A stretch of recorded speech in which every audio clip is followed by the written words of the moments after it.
Las personas somos de distintas formas y tallas. Tenemos orígenes y creencias distintos. Ya sea que sepas exactamente quién eres o apenas estés emprendiendo el camino, en esencia, eres un ser humano. Existes en el mundo y simplemente por el hecho de existir, tienes ciertos derechos básicos, tus derechos humanos. Son los mismos derechos que tienen todas las personas, tus hijos, tus vecinos, los refugiados, los agricultores. Adquirimos estos derechos al nacer, sin excepción, porque los derechos humanos no hay que ganárselos. Son tuyos, sin importar quién seas o lo que hayas hecho. Existen en 3 niveles básicos: internacional, constitucional y legislativo. Quizá hayas oído hablar del derecho a la educación, el derecho a la alimentación o el derecho a la vivienda.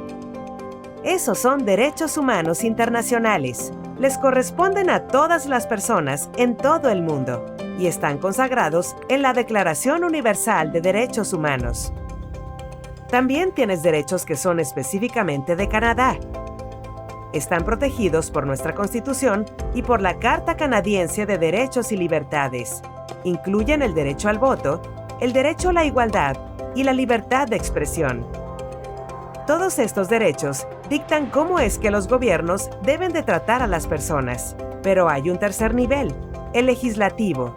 Las leyes que dictan cómo deben de tratarse las personas entre sí en ciertas situaciones. A menos que haya una causa justificada, estas leyes te protegen de la discriminación a manos de otras personas u organizaciones.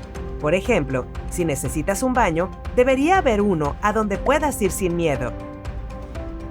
Si buscas atención médica, deberías poder entrar al consultorio. Si vas a una entrevista de trabajo, no te deberían rechazar por estar embarazada. Y si estás buscando alquilar una casa, no te la deberían negar por tu origen racial.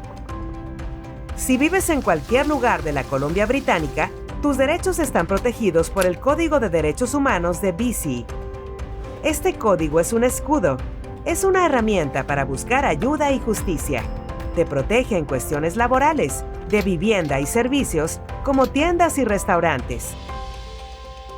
Esto significa que personas como tu casero, tu jefe o el mesero no pueden discriminarte debido a ciertas características o motivos. Cosas como tu expresión de género, tus capacidades, tu situación familiar, tu edad o religión y demás criterios. El código existe para apoyarte porque tienes derechos. Todos los tenemos. Y también tenemos responsabilidades, como respetar los derechos de los demás, reconocer la discriminación, alzar la voz contra las injusticias y juntos preservar la dignidad, el respeto y la belleza de la experiencia humana.